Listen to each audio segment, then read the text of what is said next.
गुजरात में गृह मंत्री था तब से अजीत डोभाल जी को जानता हूं।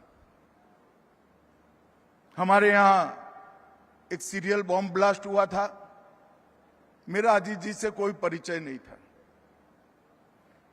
मुझे नरेंद्र मोदी जी ने उस वक्त गुजरात के मुख्यमंत्री थे, उन्होंने कहा था कि सिर्फ ये बॉम्ब ब्लास्ट नहीं, बॉम्ब ब्लास्ट के पीछे जो लोग हैं और देश भर में जितने बॉम्ब ब्लास्ट हुए हैं उसकी जांच गुजरात पुलिस ने करनी चाहिए और आप अजीत डोभाल जी को बुलाइए और उनके साथ आपके अफसरों के साथ बैठकर चर्चा करिए।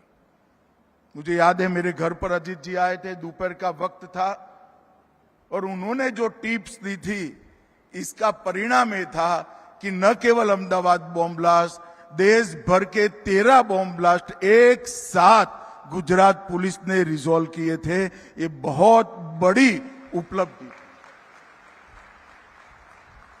जब मोदी जी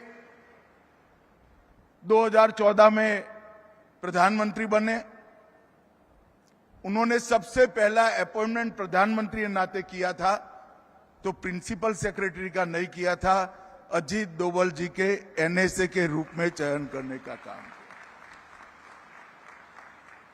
और मोदी जी के कालखंड का जब भी इतिहास लिखा जाएगा, आंतरिक सुरक्षा और बाहरी सुरक्षा की कोई मीमांसा करेगा तो स्पष्ट रूप से अजीत डोभाल जी के लिए उसको एक स्वर्णिम पृष्ठ रिजर्व रखना पड़ेगा, इसमें किसी को संशय नहीं। मोदी जी गुजरात में थे तब से चर्चा करते थे कि देश की विदेश नीति में रीढ़ की हड्डी का अभाव दिखाई पड़ता है। जब वो प्रधानमंत्री बने, मैंने पहले पार्टी के अध्यक्ष के रूप में और इनके कैबिनेट के साथी के रूप में बारीकी से देखा है। आज भारत की विदेश नीति रीढ़ की हड्डी वाली विदेश नीति बनी है, इसमें कोई डिनाई नहीं कर सकता। हमने सम्मान के साथ दुनिया में हमारा स्थान मजबूत किया है और मोदी सरकार ने ये जो अचीव किया है उसमें भी अजीत डोभाल जी का बहुत बड़ा योगदान है। मित्रों, एक युवा अधिकारी गढ़वाल से आकर 72 में 68 में आईपीएस बनता है। शुरुआती करियर में ही केरल की इनकी कैडर छोड़कर आईबी के डेप्यूटेशन पर आना और फिर 72 से लेकर जब डीआईबी बने तब तक सतत आईबी के ऑफिसर के रूप में हर चुनौती जो देश के सामने आई उसके लिए इनको ही डीआईबी जो उस वक्त के थे उन्होंने नियुक्त किया। पूर्वोत्तर, सिक्किम, जम्मू कश्मीर, पंजाब, पाकिस्तान में रहकर कई जगह पे इन्होंने एक अद्भुत योगदान देने का काम किया है, जिसका चित्रांकन और जिसका मूल्यांकन संभव ही नहीं। क्योंकि आईबी के जो अफसर करते हैं, जो उनकी ड्यूटी निभाते हैं, वो कभी पूर्ण रूप से घोषित नहीं होती। पाकिस्तान में भी अजीत डोभाल जी ने 6 साल तक काम किया और बड़े क्रूशियल समय में काम किया। उसके बाद आईबी में उनको ऑपरेशन विंग में नियुक्त किया गया और मैं गृह मंत्री के नाते कह सकता हूं, मल्टी एजेंसी सेंटर देश की आंतरिक सुरक्षा की रीढ़ की हड्डी आज बना है। मोदी जी के आने के बाद 19 के बाद हमने उसको पूरी तरह से पुनर्जीवित भी किया है और एक नया अवतार भी आज के समय के रूप में लाए हैं। परंतु मैक के स्थापक अध्यक्ष अगर कोई था तो अजीत डोभाल जी थे। उन्होंने ही मैक की नींव मजबूत नींव रखने का काम किया। 2004 में डीआईबी बने और डीआईबी बनने के बाद 2005 में वो सेवानिवृत्त हुए। मित्रों, उसके बाद भी विवेकानंद इंटरनेशनल फाउंडेशन के माध्यम से भारत की विदेश नीति, भारत की आंतरिक सुरक्षा और भारत की बाहरी सुरक्षा ये सुनिश्चित करने के लिए लगातार वो अनेक सालों तक काम करेंगे। 2005 से 14 का विवेकानंद इंटरनेशनल फाउंडेशन के अध्यक्ष के रूप में उनका कार्यकाल, और वहां पर जो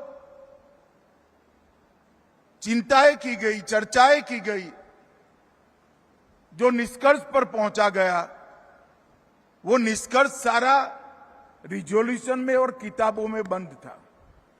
मगर 2014 में जब नरेंद्र मोदी जी प्रधानमंत्री बने, अजीत डोभाल जी को उन्होंने एनएसए बनाया और जो भी मंथन हुआ था उसको जमीन पर उतारने का काम कर दिया। अजीत डोभाल जी को हम एनएसए के रूप में जानते हैं, मगर हम नहीं जानते क्योंकि ऐसी चीजों का प्रचार नहीं होता है। मगर आज मौका भी है, दस्तूर भी है। अजीत डोभाल जी देश के सबसे लंबे कार्यकाल तक एनएसए रहने का सम्मान भी श्री अजीत डोभाल को जाता है। और उन्होंने अनेक दृष्टि से भारत की सेना को आधुनिक बनाना, समसामयिक परिवर्तन करना, सेना के अंदर टेक्नोलॉजी और वीरता दोनों का एक अद्भुत फाइन ट्यूनिंग करना, कई प्रकार के बड़े फैसले अजीत जी के कार्यकाल में नरेंद्र मोदी जी ने लिए हैं। और नरेंद्र मोदी जी के फैसलों के पीछे डोभाल जी का बहुत लंबा अनुभव सिद्ध सलाह भी होता था।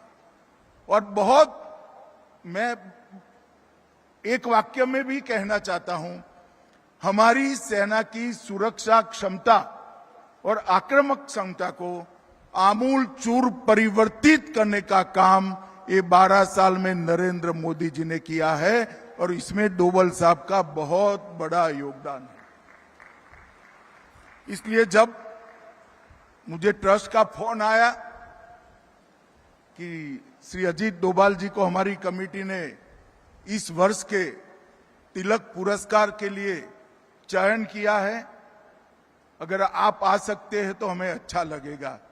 मैं कहूँ आपको तो अच्छा लगेगा नहीं लगेगा मुझे मालूम नहीं है, मगर डोभाल साहब को पुरस्कार देते हुए मुझे बहुत अच्छा लगेगा, मैं जरूर आऊंगा। और मित्रों, आज हमने इस सभागार में बैठकर तिलक महाराज की भूमि पर, शिवाजी महाराज की भूमि पर, पेशवाओं की भूमि पर हमने एक बहुत स्तुत्य काम किया है। एक अणिशुद्ध देशभक्त, एक जन्मजात देशभक्त का सम्मान करने का मैं ईश्वर को प्रार्थना करता हूं, और देश भर के कई लोग करते हैं कि अजीत डोभाल जी शतायु हो और लंबे समय पर तक पूर्ण स्वास्थ्य के साथ अपना योगदान देश की सुरक्षा के लिए देते रहे। और मैं फिर से एक बार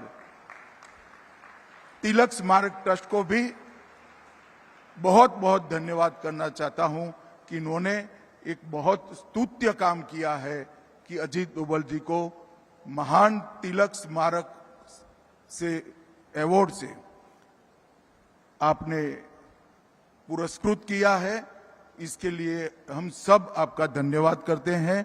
मेरी बात यहीं समाप्त करता हूं। वंदे मातरम।